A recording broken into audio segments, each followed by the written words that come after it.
어쩜 이렇게 시간이 안 가는지 정말 버스 안에서 고인 이불 속에서 고인 고인은 언제나 너에게 고인 Hey, Billiard. I got so much motherfucking design on right now. Break it down, bring it back, make it clap. I got 3 old thoughts, new guap, wear that thing. Bitches on my line, and you know. Assalamualaikum warahmatullahi wabarakatuh. Perkenalkan, nama saya Nurdiana dengan NIM 220301501185 dari kelas PJKRK, Prodi Pendidikan Jasmani Kesehatan dan Rekreasi. Pertama-tama yang saya hormati Bapak Dr. Andes Ahmad Adel MPD selaku dosen pengampuh mata kuliah Filsafat Penjas dan Olahraga, dan teman-teman sekalian yang saya banggakan. Puji syukur atas kehadirat Allah Subhanahu wa taala yang telah memberikan kita rahmat dan karunia-Nya lah sehingga saya masih bisa mengerjakan tugas yang telah diberikan oleh Bapak dosen.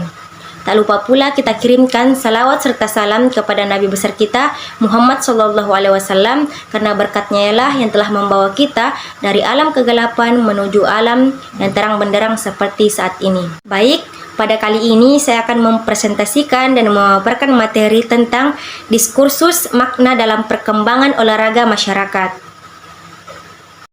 A. Olahraga amatir dan olahraga profesional. Pada tahun 1927, seorang penduduk Madrid, Don Santiago, memberanikan diri membawa kesebelasan Real Madrid untuk suatu turnamen ke Amerika Serikat. Perlawanan itu menghasilkan cukup banyak pendapatan.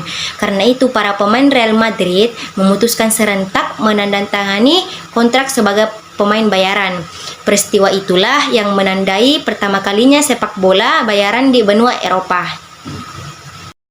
Profesional dalam olahraga.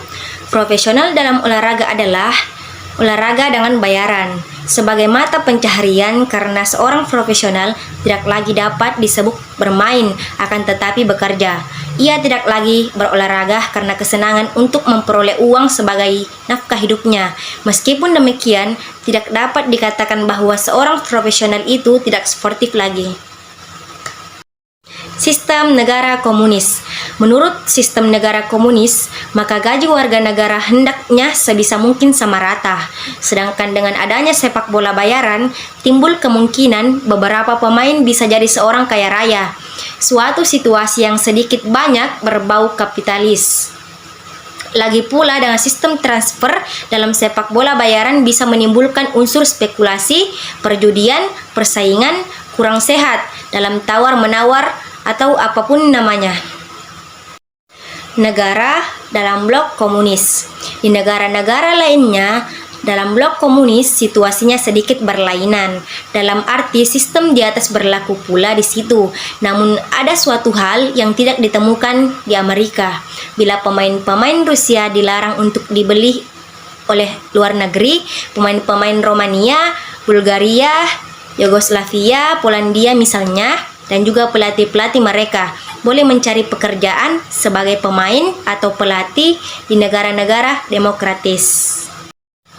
Adapun catatan fenomena profesionalisme, beberapa catatan masih ingin ditambahkan pada fenomena profesionalisme ini.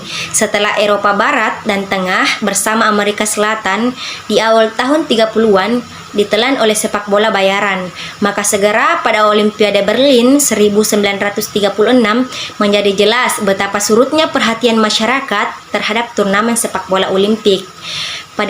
Padahal di tahun-tahun 1924 dan 1928 dalam Olimpiade Paris dan Amsterdam, kesebelasan Uruguay dan Argentina seolah-olah merasuki para penonton.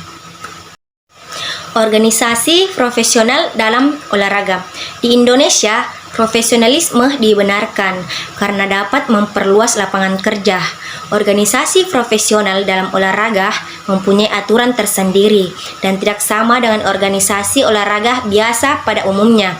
Administrasi olahraga profesional diatur sebagai administrasi niaga yang dipimpin oleh seorang manajer. B. Olahraga prestasi dan olahraga kesehatan. 1. Olahraga prestasi. Hasil evaluasi dan analisis mengenai juara-juara dunia menunjukkan bahwa atlet-atlet yang mampu menghasilkan prestasi yang intensif hanyalah atlet-atlet yang satu, memiliki fisik yang prima, dua, menguasai teknik yang sempurna, tiga, memiliki karakteristik psikologis dan moral yang diperlukan oleh cabang-cabang olahraga yang ditekuninya, empat, cocok untuk cabang olahraga yang dilakukannya, dan 5. Sudah berpengalaman berlatih dan bertanding bertahun-tahun. Pasang surut arena olahraga. Pada era tahun 1960 sampai dengan 1970 dan 1980 kita mengalami pasang surut di arena olahraga. Namun kita harus mengakui bahwa prestasi olahraga di Indonesia dari waktu ke waktu telah mengalami banyak kemajuan. Kalau dahulu kita mampu berbicara banyak di tingkat regional maupun internasional, saat ini atlet-atlet kita semakin diperhitungkan dalam percaturan olahraga internasional. Apa sih itu potensi nasional? Potensi nasional adalah potensi massa.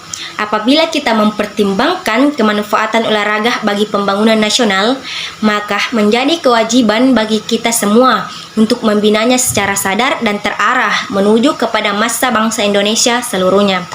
Telah terlampau sering orang membicarakan soal permasalahan gerakan olahraga. 2. Olahraga kesehatan. Perkembangan olahraga di sekolah dan perkembangan di tingkat kesejahteraan masyarakat berkaitan erat dengan perkembangan olahraga kesehatan di Indonesia. Istilah olahraga kesehatan menjadi populer sejak tahun 1980. Namun, olahraga kesehatan sudah dikenal sejak 50 tahun yang lalu, khususnya sejak zaman Jepang dengan memperkenalkan Yaiso yang merupakan olahraga massal bagi murid-murid sekolah.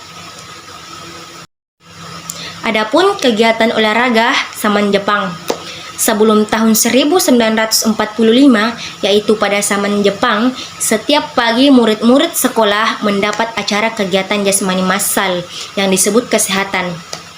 Dalam perjalanan waktu selanjutnya, olahraga kesehatan di sekolah mengalami pasang surut dan keadaan surut yang terbesar pada masa olahraga 1961 sampai dengan 1966. Pada waktu itu, kegiatan olahraga di sekolah lebih diarahkan kepada olahraga prestasi sesuai dengan kebijakan pemerintah. Bentuk olahraga kesehatan senam. Selain itu, satu hal yang perlu juga mendapat perhatian ialah bahwa bentuk-bentuk olahraga kesehatan senam pengatur intensitas melalui pengisian gerak baru dapat dilakukan dengan baik bila orang sudah hafal akan gerakannya. Oleh karena itu, sebagai alternatif yang terlalu banyak akan menyebabkan kesulitan menghafal, sehingga intensitas gerakannya akan pasti lebih rendah daripada yang seharusnya. Adapun ciri-ciri olahraga kesehatan yaitu A. Massal. Artinya, olahraga kesehatan dapat diikuti sejumlah besar orang secara serentak. B. Mudah. Artinya, gerakan olahraga kesehatan mudah diikuti dan dapat dilakukan dengan baik oleh anak-anak, dewasa maupun manula. 3. Murah. Artinya, tidak memerlukan peralatan maupun ruangan khusus untuk pelaksanaannya. D. Meriah. Artinya, dapat membangkitkan suasana santai dan gembira, beban stres, dan memungkinkan silaturahmi yang lebih baik. E. Manfaat dan aman. Artinya, manfaatnya dapat dirasakan baik lahir maupun batin, serta kecil kemungkinan terjadinya cedera. Adapun kesimpulannya yaitu profesional dalam olahraga adalah olahraga dengan bayaran. Artinya, seorang profesional bermain untuk memperoleh bayaran sebagai mata pencaharian. Secara umum, ciri-ciri olahraga kesehatan ialah massal. Artinya, olahraga kesehatan dapat diikuti sejumlah besar orang secara serentak. Baik, Mungkin itulah tadi pemaparan materi dari saya tentang diskursus makna dalam perkembangan olahraga masyarakat. Apabila ada kekurangan mohon dimaafkan. Wabillahi taufik wal hidayah. Wassalamualaikum warahmatullahi wabarakatuh. You